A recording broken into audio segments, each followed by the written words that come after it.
కాల సమయంలో ఆయన మీ సన్నిధికి మమ్మల్ని తీసుకుని వచ్చారు. మీకు వందనాలు. లోకంలో ఎంతోమందికి ఇటు భాగ్యం లేదు. మీ సన్నిధికి వచ్చుట, మీ మాటలు వినుట, మిమ్మల్ని ఆరాధించుట, మిమ్మల్ని గురించి ఆలోచించుట, మీరు అనుగ్రహించినటువంటి వాటిని పొందుకొనుట. ప్రభా, లోకంలో ఎంతోమందికి అవకాశం లేదు నాయన. మాకైతే పలుమార్లు ప్రభా నాయన మీరు అనేక అవకాశములను ఇస్తూ అనేక విధాలుగా మాట్లాడుతూ ఇంకా నువ్వు భూమి మీద సజీవముగా ఉన్నప్పుడే జీవము గల దేవుడు అయిన మిమ్మును గుర్తెరిగే కృపను అనుగ్రహించినందుకై మీకు స్తోత్రాలు చెల్లిస్తూ ఉన్నాం. మరొకసారి మీ వాక్యము ద్వారా మాతో మాట్లాడండి ప్రభా. మీ కొరకు మమ్మను సజీవ సాక్షులుగా అనేకులకు దీవెనకరముగా ప్రభా దయతో జీవింపచేయమని మా రక్షకుడైన యేసుక్రీస్తు పరిశుద్ధమైన నామంలో ప్రార్థన చేస్తున్నాము తండ్రి. ఆమేన్.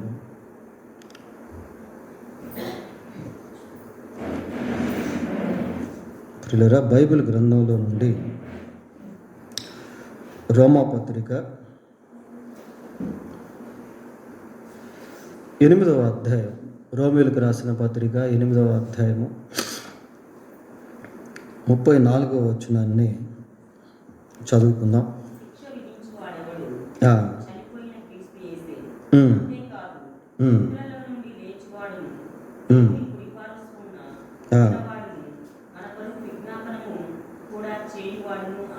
చాలు.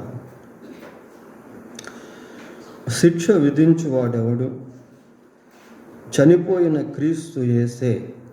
అంతేకాదు మృతుల్లో నుండి లేచిన వాడును, దేవుని కుడిపార్శ్వమున ఉన్నవాడును, మన కొరకు విజ్ఞాపనము కూడా చేయువాడును ఆయనే. పిల్లరే, ఒక్క వచనంలో యేసుక్రీస్తు ప్రభు వివిధ రకాలుగా మనకు కనిపిస్తాడు. గతంలో ఆయన ఎలాగా ఉన్నాడో, ప్రస్తుతం ఆయన ఎలాగా ఉన్నాడో, భవిష్యత్తులో ఆయన ఎలాగా ఉండబోచున్నాడో, ఈ 3 కాలాలకు సంబంధించిన విధానంలో యేసు ప్రభువుని ఇక్కడ మనము చూస్తాం. ఆయన మరణించిన వాడుగా, తిరిగి లేచిన వాడుగా, విజ్ఞాపనకర్తగా కూడా ఈ వచనంలో మనకు కనిపిస్తాడు. అంతేకాకుండా ఆయన సార్వభౌమ అధికారము ఈ వచనంలో మనం చూస్తాం. శిక్ష విధించువాడు ఎవడు? చనిపోయిన క్రీస్తు యేసే. ప్రియులారా, శిక్ష విధించేటువంటి వాడు యేసుక్రీస్తే అన్న విషయం ఇక్కడ మనం చదువుతాము. చనిపోయిన క్రీస్తు యేసే. ఆయన ఎందుకు చనిపోయాడు అని అంటే,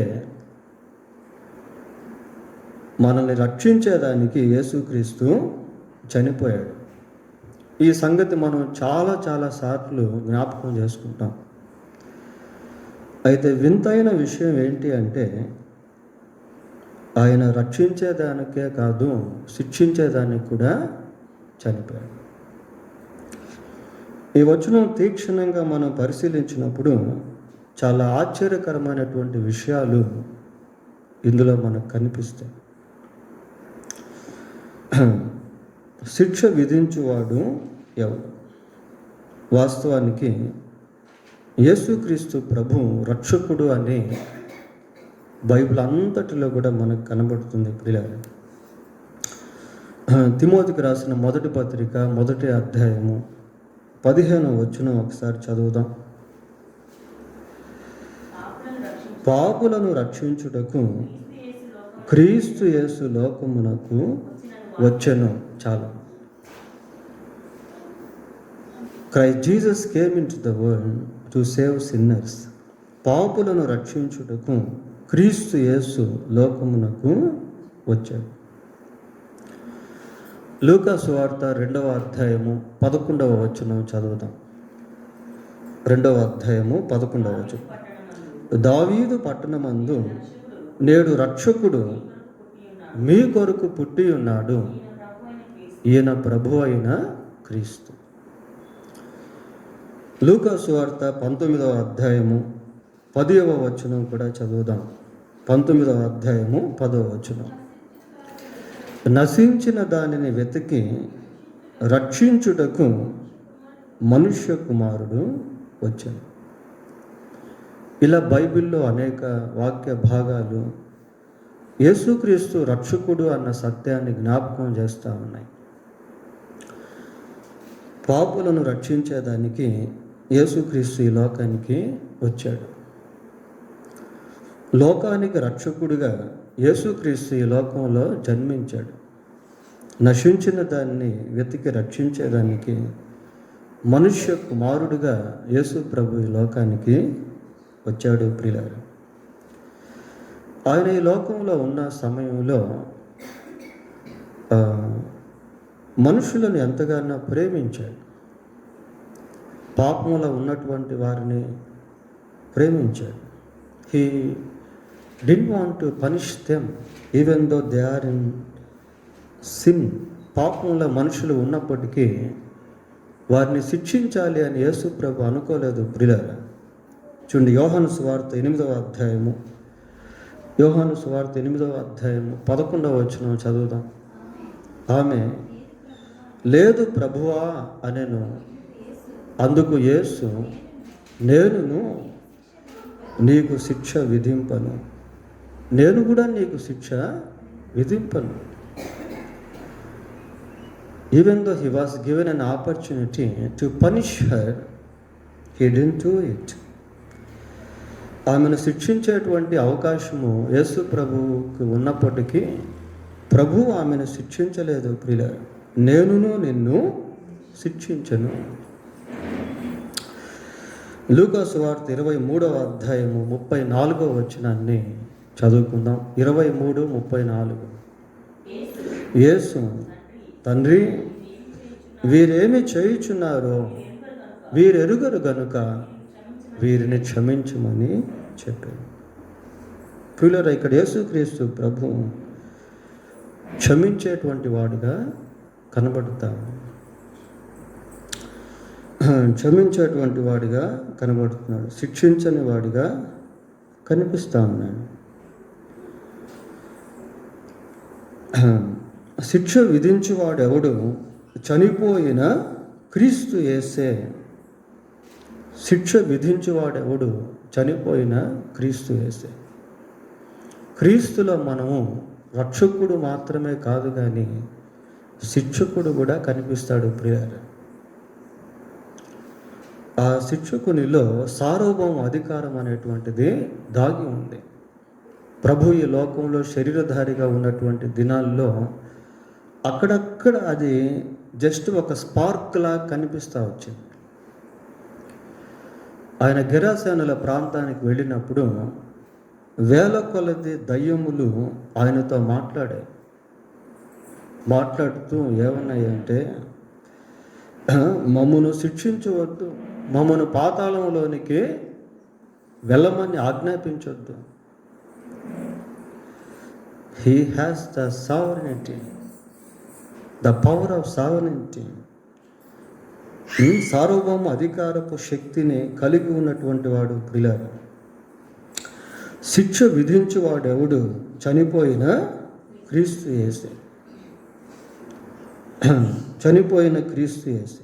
యేసుక్రీస్తు ఇక్కడ చనిపోయినటువంటి వాడుగా కూడా కనిపిస్తున్నాడు. ప్రియులారా, శిలువ ధ్యానాల దినాల్లో ప్రభు యొక్క మరణమును గురించి అనేక విధాలుగా మనం ధ్యానం చేస్తూ ఉన్నాం. అసలు ఎందుకు శిక్ష ఆయన విధిస్తున్నాడు అని మనం ఆలోచన చేస్తే, చేసిన పాపమును బట్టి మనిషికి శిక్ష విధించబడింది.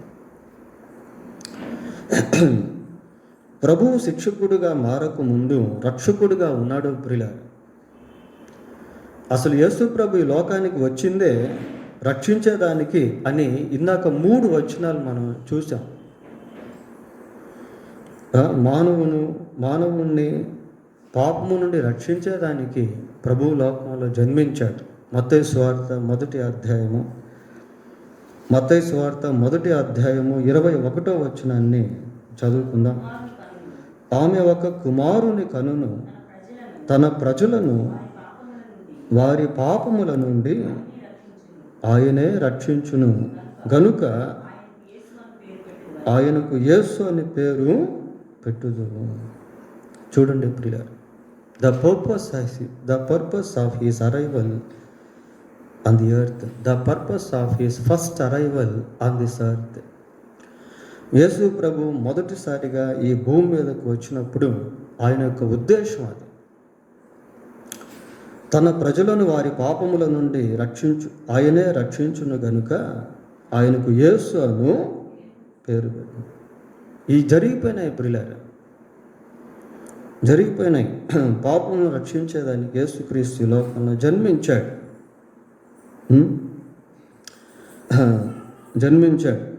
మరి మనిషిని పాపంలో నుండి రక్షించేదానికి యేసుక్రీస్తు చాలా శ్రమ అనుభవించాడు, చాలా కష్టాలు అనుభవించాడు, చాలా బాధలు అనుభవించాడు, చాలా శ్రమలను ఆయన ఎదుర్కొన్నాడు, చాలా అవమానాన్ని భరించాడు ప్రియులారా. రక్షణ ఉచితంగా ఉన్నప్పటికీ ఆ రక్షణ చాలా విలువైంది. ఆ రక్షణ అమూల్యమైనటువంటి రక్తము ద్వారా లోకానికి అందించబడింది. యెషయా గ్రంథం 53వ అధ్యాయము 5వ వచనం ఒకసారి చూడండి.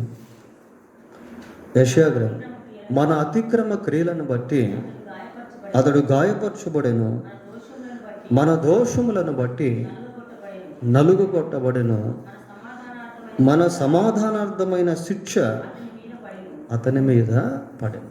చూడండి ప్రియ, చాలు. మన అతిక్రమ క్రియలను బట్టి ఆయన గాయపరచబడ్డాడు, మన దోషములను బట్టి ఆయన నలుగొట్టబడ్డాడు, మన సమాధానార్థమైన శిక్ష ఆయన మీద పడింది. ప్రియులారా, యేసు ప్రభు మానవాళికి రక్షకుడిగా రక్షణను అనుగ్రహించేటువంటి ఆ ప్రక్రియలో ఆయన ఇవన్నిటిని కూడా అనుభవిస్తూ వెళ్ళాడు. హి అండర్వెంట్ ఆల్ దోస్ థింగ్స్. ఇవన్నీ అనుభవించాడు, భరించాడు. ప్రియులారా, మత్తయి సువార్త 26వ అధ్యాయము 28వ వచనం చూడండి. 26, 28.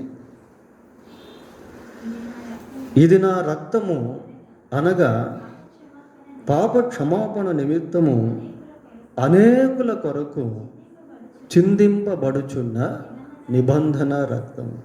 ఇది నా రక్తము అనేకుల పాప క్షమాపణ కొరకు చిందింపబడుచున్న నిబంధన రక్తము.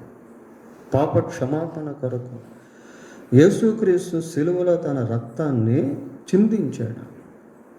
చిందించాడు ప్రియులారా. కొరింథీయులకు రాసిన మొదటి పత్రిక 15వ అధ్యాయం 3వ వచనం కూడా చూడండి. 15:3.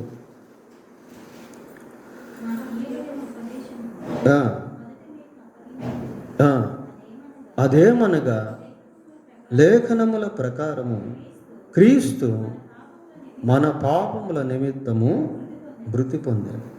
Jesus died for our sins according to the scriptures. క్రీస్తు మన పాపముల నిమిత్తము మృతి పొందెను. ప్రియులారా, మృతి పొందెను అంటే ఇంకా దాని తర్వాత ఇచ్చేదానికి ఇంకేమీ లేదు, అంతే కదా. ప్రాణం కంటే ఇవ్వగలిగింది ఇంకేమన్నా ఉందా? దెర్ ఈస్ నథింగ్, ఇంకేం లేదు. ఆయన మానవాళి కొరకు తను తాను సంపూర్తిగా ఇచ్చి వేసుకున్నాడు.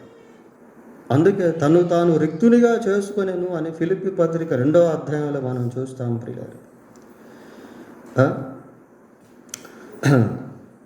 కనుక యేసుక్రీస్తు ప్రభు పాపుల రక్షకుడిగా లోకానికి వచ్చాడు. పాపుల నిమిత్తమై సిలువలో మరణించాడు. పాపమును క్షమించేటువంటి అధికారాన్ని యేసుక్రీస్తు ప్రభువు కలిగి ఉన్నాడు. చూడండి, మార్క్స్ వార్త 2వ అధ్యాయము 10వ వచనం. మార్కు సువార్త 2వ అధ్యాయం 10వ వచనం. 2:10. అయితే పాపములు క్షమించుటకు భూమి మీద మనుష్య కుమారునికి అధికారము కలదు. చూడండి ప్రియులారా, పాపములు క్షమించుటకు భూమి మీద మనుష్య కుమారునికి అధికారము కలదు. మనుష్య కుమారునికి అధికారం కలదు. ప్రియులారా, ఇక్కడ మనం చదువుకుంటున్నటువంటి ఈ రోమపత్రిక 8:34లో ఒక రకంగా చెప్పాలంటే అది ఎండింగ్ స్టేజ్, అది ఎండింగ్ టైం. అది శిక్ష విధించేవాడు ఎవడు అని మనం చదువుతున్నాము అంటే అది ఎండింగ్ టైం, అది యుగ సమాప్తికి సంబంధించినటువంటి మాట ఇక్కడ మనం చూసేది. శిక్ష విధించేవాడు ఎవడు అంటే ఆయన మానవ జాతి కొరకు చేయవలసినవన్నీ కూడా చేసి ముగించాడు. మానవులకు ఇవ్వవలసినటువంటి అవకాశాలన్నిటినీ కూడా ఆయన ఇచ్చాడు. ఇప్పుడు ఇది ఫైనల్ స్టేజ్ అన్నమాట. ఇంకా శిక్ష విధించడం అని అంటే there is no another stage after this punishment, after this judgement. శిక్ష విధించువాడు ఎవడు? చనిపోయిన క్రీస్తు యేసే. అసలు ఆ మాటలు చూడండి ఎలాగున్నాయో. యేసు ప్రభువులో మనం ప్రేమను చూస్తాం ప్రియులారా. యేసు ప్రభువులో త్యాగం మనకు కనబడుతుంది, సమర్పణ మనకు కనబడుతుంది. అయితే అదే సమయంలో యేసుక్రీస్తు ప్రభువులో నీతిగల న్యాయాధిపతి కూడా కనిపిస్తాడు. ఆయన కృపా సత్య సంపూర్ణుడు. కృపా సత్యము ఈ రెండు కూడా ఆపోజిట్ వర్డ్స్. అవి ఆపోజిట్ వర్డ్స్ ప్రియులారా. కృప సత్యానికి, సత్యము కృపకు వ్యతిరేక అర్థాలతో ఇవ్వబడింది. కానీ యేసు ప్రభు రెండింటిని కూడా ఆయన కలిపివేశాడు. అందుకే సామెతల్లో ఒక మాట మనం చూస్తున్నాం, కృపా సత్యములు ఒకదానిని ఒకటి ముద్దు పెట్టుకునినవి అన్న మాటలు మనకు కనబడతాయి. యేసు ప్రభు యొక్క శిలువ మరణము ద్వారా మానవాళి పట్ల దేవుని యొక్క కృప నెరవేర్చబడి ఆ కృపలోనే సత్యము కూడా నెరవేర్చబడింది ప్రియులారా. సరే, అది వేరే సబ్జెక్ట్. అది శిక్ష విధించువాడు ఎవడు? చనిపోయిన క్రీస్తు యేసే. క్రీస్తు యేసు ప్రభు శిక్ష విధించేవాడిగా ఇక్కడ మనం చూస్తూ ఉన్నాం ప్రియులారా.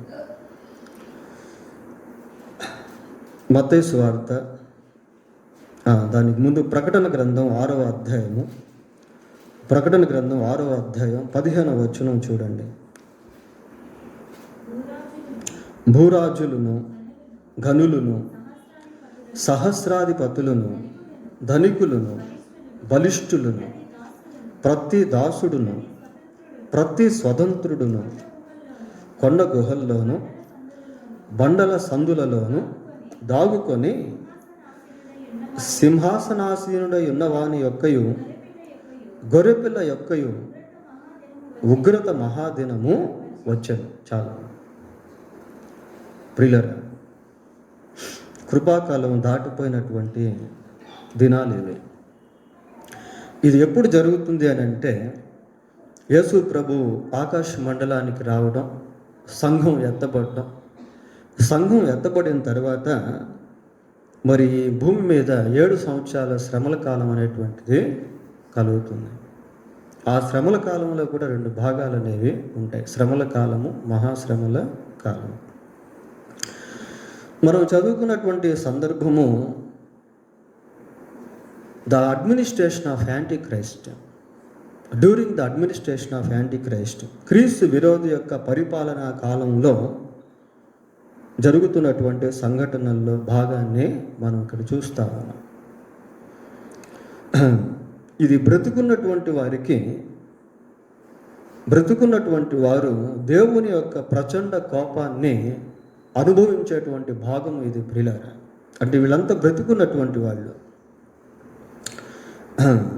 భూరాజులను, ఘనులను, సహస్రాధిపతులను, ధనికులను, బలిష్ఠులను, ప్రతి దాసుడును, ప్రతి స్వతంత్రుడును కొండ గుహల్లోనూ బండల సందుల్లోనూ దాగుకొని సింహాసనాసీనుడై ఉన్న వాని యొక్కయు గొర్రెపిల్ల యొక్కయు ఉగ్రత మహాదినము వచ్చింది.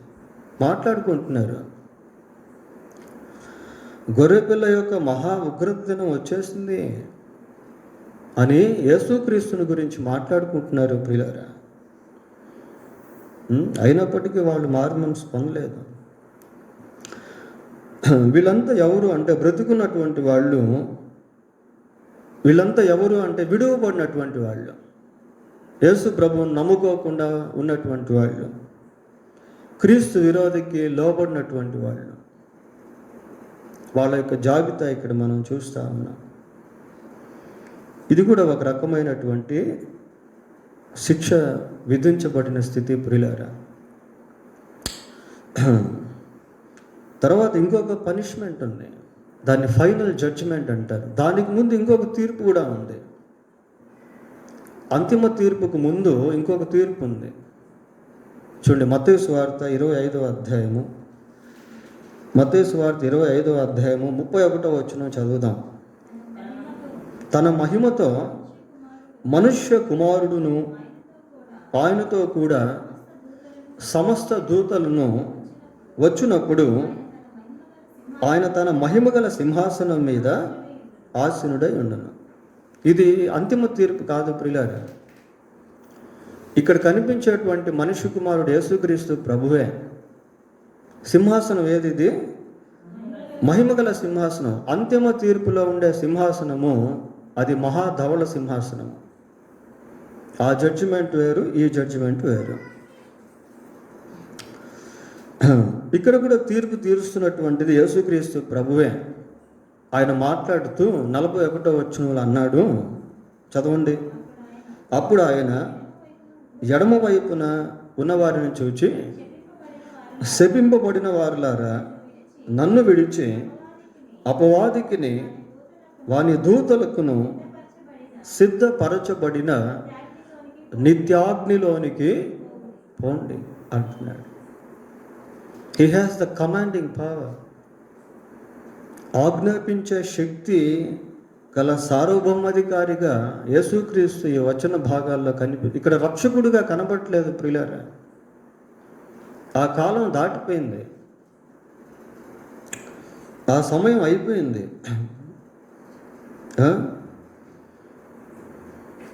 ఏమని చదువుతున్నాం? రోమపత్రిక 8:34లో శిక్ష విధించువాడు ఎవడు?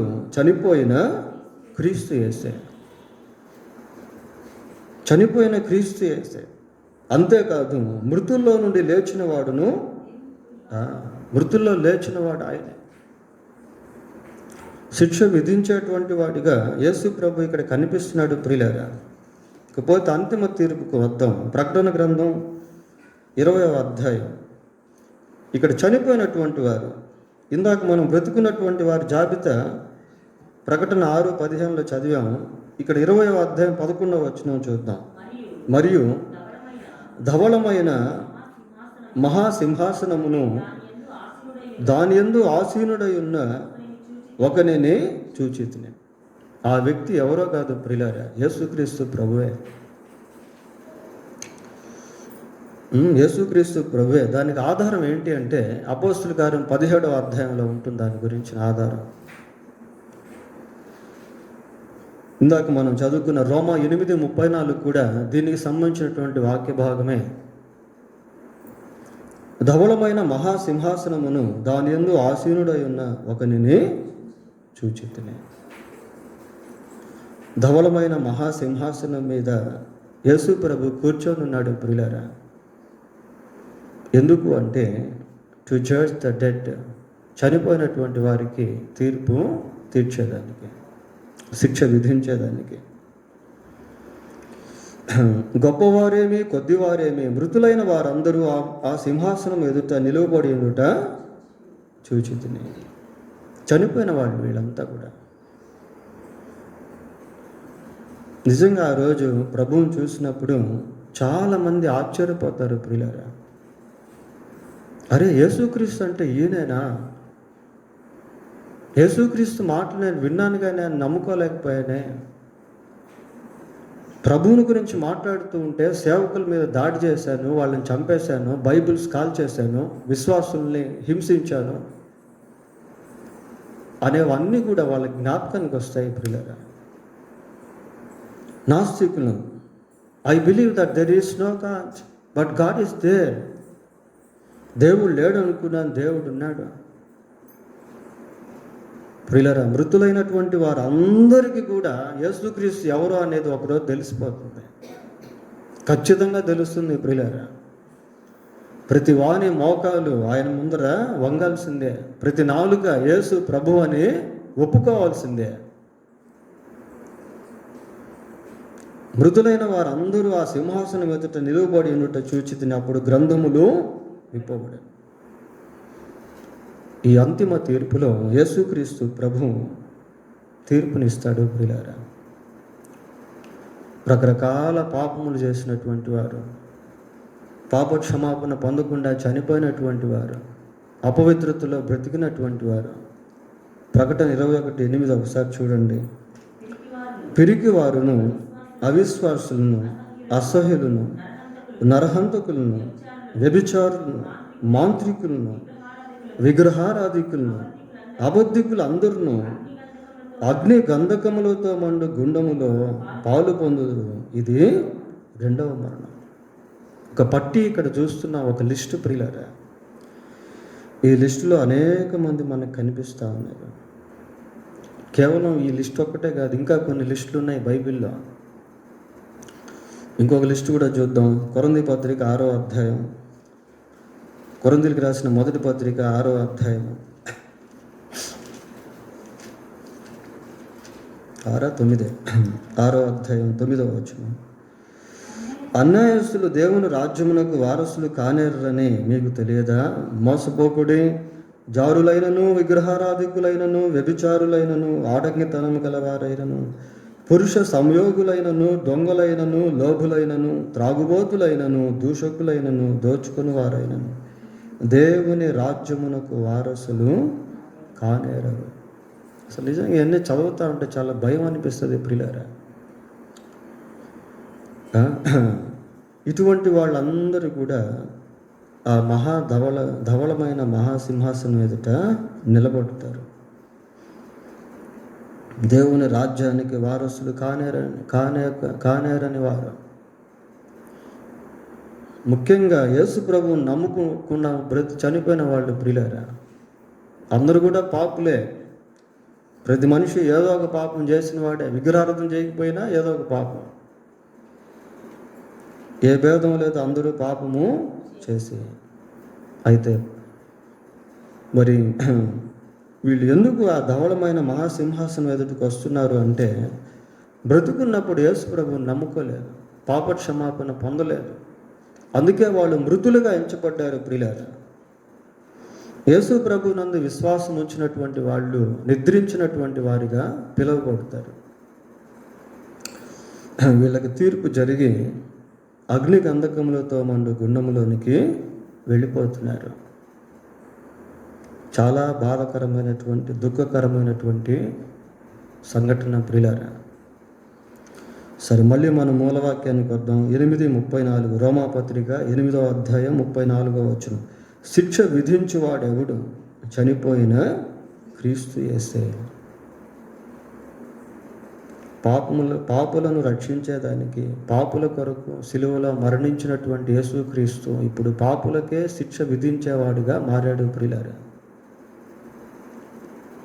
అసలు నిజంగా ఈ వచనాన్ని మనం బాగా పరిశీలన చేస్తే చాలా భయం అనిపిస్తుంది, బాధ అనిపిస్తుంది. కన్న తండ్రి కన్న కొడుకుని శిక్షించుట అనేది ఎంత బాధకరమో, దేవుడు నిజంగా ఆ రోజు చాలా బాధపడతాడేమో అనిపిస్తుంది ప్రియులారా. కోటాను కోట్ల ఆత్మలు ఆ మహాధవళ సింహాసనం వద్దకు వచ్చినప్పుడు దేవుడు నిజంగా ఎంత బాధపడతాడో. వారందరి కొరకు కూడా యేసు ప్రభు సిలువలో చనిపోయాడు. వారందరికి కూడా పాపక్షమాపణ ఇవ్వబడింది. కానీ వాళ్ళు పొందుకోలేదు. అది పొందుకోకుండా చనిపోయారు. అది ఎంతో బాధాకరమైనటువంటి విషయము ప్రియ. అలాగే వచనంలో ఇంకొక మాట కూడా మనం చదువుతా ఉన్నాం. ఏంటి అంటే, దేవుని కుడిపార్శ్వమున ఉన్నవాడును మన కొరకు విజ్ఞాపనం కూడా చేయవాడును ఆయన. ఇది ప్రజెంట్ సిచ్యువేషన్, ప్రస్తుత పరిస్థితి యేసుక్రీస్తు ప్రభువు కలిగి ఉన్నటువంటిది. ప్రస్తుతం యేసుక్రీస్తు ప్రభువు తండ్రి కుడిపార్శ్వమున కూర్చొని మన కొరకు విజ్ఞాపనము చేయుచున్నాడు. ఈ వచనములో మరి గతము, ప్రస్తుతము, భవిష్యత్తు ఈ మూడు కూడా ఉన్నాయని యేసు ప్రభు విషయంలో మనం ఇందాక ప్రారంభంలో చెప్పుకున్నాం. ప్రస్తుతం ప్రభు ఎలా ఉన్నాడు అంటే, తండ్రికి దేవుని కుడిపార్శ్వమున ఉండి మన కొరకు విజ్ఞాపనము చేస్తా ఉన్నాడు. ఈ వచనాన్ని మనం చూసి ముగిద్దాం. హెబ్రీయులకు రాసిన పత్రిక 7వ అధ్యాయము 25వ వచనాన్ని చదువుకుందాం. ఈయన తన ద్వారా దేవుని యొద్దకు వచ్చి వారి పక్షమున విజ్ఞాపనము చేయుటకు నిరంతరము జీవించుచున్నాడు. కనుక వారిని సంపూర్ణముగా రక్షించుటకు శక్తిమంతుడై ఉన్నాడు. ఈయన తన ద్వారా దేవుని యొద్దకు వచ్చి వారి పక్షము. తన ద్వారా అంటే యేసుక్రీస్తు ద్వారా దేవుని యొద్దకు వచ్చే మనుషులు ప్రియులారా. యేసు ప్రభు ఒక మాట అన్నాడు. ఏమన్నాడంటే, యోహాను సువార్త 14వ అధ్యాయంలో, నేనే మార్గమును సత్యమును జీవమును, నా ద్వారానే తప్ప ఎవడును తండ్రి యొద్దకు రాడు. అంటే యేసుక్రీస్తు ద్వారా తండ్రి యొద్దకు వచ్చేవారు, యేసుక్రీస్తు ద్వారా దేవుని యొద్దకు వచ్చేవారి కొరకు యేసు ప్రభు ప్రస్తుతం ఏం చేస్తున్నాడు? వారి పక్షమున విజ్ఞాపనము చేయుచున్నాడు. So now he is doing intercessory for the people who are coming to the lord through him. తన ద్వారా ప్రభు వద్దకు, తండ్రి వద్దకు వచ్చేటువంటి వారి నిమిత్తము యేసుక్రీస్తు ప్రభు విజ్ఞాపనము చేస్తా ఉన్నాడు. కనుక ఈ రోమపత్రిక 8వ అధ్యాయం 34వ వచనంలో యేసు ప్రభు మరి మరణించినటువంటి వాడుగాను, తిరిగి లేచినటువంటి వాడుగాను, శిక్ష విధించేటువంటి వాడుగాను, విజ్ఞాపనకర్తగాను, సార్వభౌమ అధికారం కలిగినటువంటి వాడుగాను కనబడుతూ ఉన్నాడు. ప్రియులారా, దేవుడు తన వాక్యాన్ని దీవించునుగాక. ప్రార్థన చేసుకుందాం.